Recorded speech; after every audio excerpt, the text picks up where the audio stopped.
So election முடிஞ்சு மே 4 வந்து result வரப்போகுது. இப்போ இந்த ரிசல்ட்டுக்கு பார்த்தீங்க அப்படின்னா மே 4ஆம் தேதி ஓட்டு எண்றதுக்கான இன்ஸ்ட்ரக்ஷன் வந்து தேர்தல் ஆணையத்திலேருந்து ரிலீஸ் பண்ணியிருக்காங்க. மார்னிங் 8 மணிக்கே பார்த்தீங்கன்னா ஓட்டை கவுண்ட் பண்ணுறதுக்கு ஸ்டார்ட் பண்ணிடுவாங்க.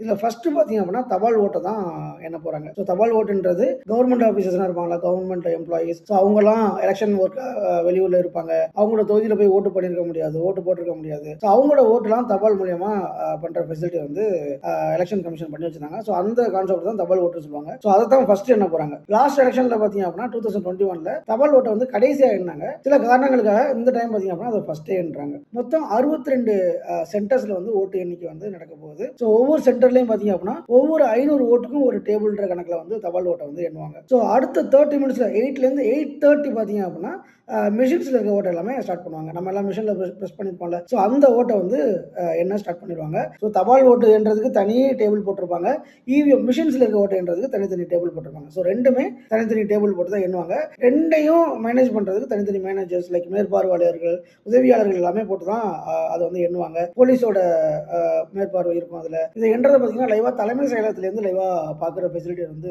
பண்ணியிருக்காங்க. இந்த கவுண்டிங்ன்றது ஒவ்வொரு சுற்றுப்படி தான் கவுண்ட் ஆகும். தபால் ஓட்டில் எத்தனை ஓட்டு வந்திருக்கு, அதில் எவ்வளோ பேர் வந்து யாராருக்கு ஓட்டு போட்டிருக்காங்க, அந்த பர்சன்டேஜ் வந்து கடைசி சுற்றுக்கு முன்னாடியே அந்த ரிசல்ட்ஸ் வந்து ரிலீஸ் ஆகிடும். ஸோ எல்லாரும் மாதிரியும் எனக்கும் அந்த யார் வந்து அடுத்த சிஎம் ஆக போகிறாங்க, யார் நம்மளை ஆள போகிறாங்க, ஸோ அந்த கியூரியாசிட்டி வந்து எனக்கும் இருக்குது. ஸோ மே 4 வந்து நம்மளுக்கு அதுக்கான தீர்வு வந்து கிடச்சிரும்.